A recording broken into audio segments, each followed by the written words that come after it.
الرحيم. ونشكر سنوسي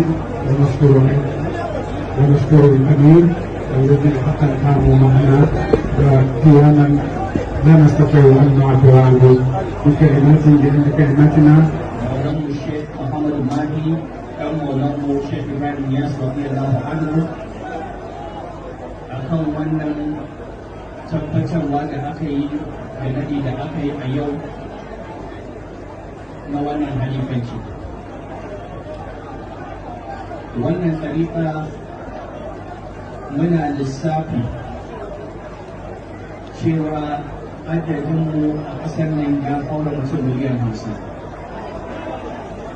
Abin da yake gabanmu kamar yadda muke faɗa ko da yaushe shi ne a ci gaba da riko da koyarwar Maulana Sheikh Ahmad Tijjani da Sheikh Ibrahim, shi ne riko da zahirin shari'a da batininta,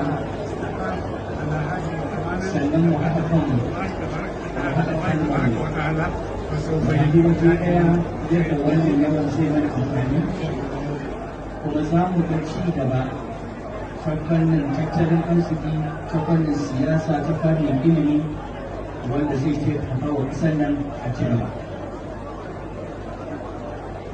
Haka muna kira da 'yan uwa da kada a manta a ci gaba da addu'a Allah ya dawo da wannan ƙasar da wannan jihar da ƙasar mu gabaki ɗaya da ƙasashen musulunci kwanciyar hankali da zaman lafiya. Allah ya riko da shugabannin hannun shugabannin